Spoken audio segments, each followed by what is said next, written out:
Kenapa? Oh, di luar UGM, Mas. Jadi saya kasih. Oke. Boleh karena di luar UGM karena memang ini kita buka untuk umum, Mas. Jadi kita akademik yang lain. Silakan, Adek. Assalamualaikum warahmatullahi wabarakatuh. Waalaikumsalam warahmatullahi. Perkenalkan, nama saya Syarifah Asya. Kebetulan saya berasal dari tanah kelahiran Baharudin Lopa yang disebutkan sama Bapak Ganjar tadi. Benar, kamu dari mana? Sulawesi Barat? Dari Pambusuang, Sulawesi Barat. Mamuju? Pambusuang, Pak. Kalau Mamuju itu provinsinya. Oke. Saya di Kabupaten. Pulau Wali Mandar. Pulau Mandar? Pulau Wali Mandar, ya. Adek mahasiswa di Jogja? Mahasiswa Sekolah Tinggi Pariwisata API Yogyakarta. Oke. Silakan, Adek. Baik, sebelumnya saya mohon maaf jika pertanyaan ini mungkin akan menyinggung atau bagaimana. Pertanyaan saya, bagaimana tanggapan Bapak soal isu presiden boneka dan bagaimana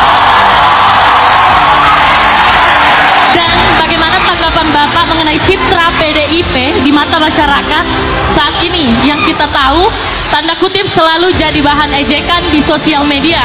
Bukankah itu sebuah sinyal penolakan? Terima kasih. Assalamualaikum warahmatullahi wabarakatuh. Terima kasih. Bagus. Terima kasih.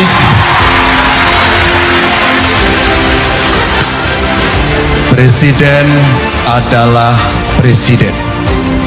Dia menjalankan amanat penuh dari konstitusi yang ada. Titik, tidak ada komanya. Oke? Dari waktu ke waktu, kamu bisa menilai bagaimana sebuah keputusan bisa diambil, seboneka apa mereka mendapatkan pengaruh dari luar. Apakah dari pengusungnya? Apakah intervensi dari proksi negara lain? Ataukah dari kelompok?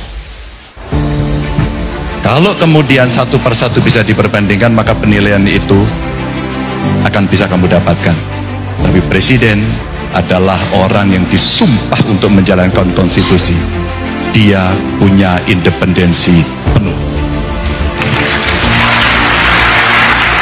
Mas Ganjar, Anda mau menanggapi pertanyaan kedua tadi? Soal citra PDI Perjuangan yang tadi disebutkan, apakah Anda ingin menanggapi? Oh, oke. Tidak ada demokrasi tanpa partai politik, dan saya katakan di awal. Teman-teman, saya mau cerita dikit ya. Saya ketika seusia Anda, saya sudah anggota partai. Dan semua orang nyinyir. Saat demo di Bundaran, saya ingin menyampaikan kepada teman-teman, berdiskusi sama teman, kita demo terus kok nggak pernah ada hasil. Apa yang mesti kita lakukan? Kita harus masuk dalam sistem untuk bisa mengambil keputusan. Saya masuk partai dan saya diledek. Lalu saya menjadi anggota DPR dan saya berhasil, bukan berhasil lah, akhirnya diminta untuk memimpin beberapa pansus, parlemen rules umpama. Saya diminta untuk menyusun undang-undang kewarganegaraan. Saya menjadi ketua pansus undang-undang parpol. Saat itu, ketika isu gender muncul, saya putuskan pengurus partai 30% perempuan.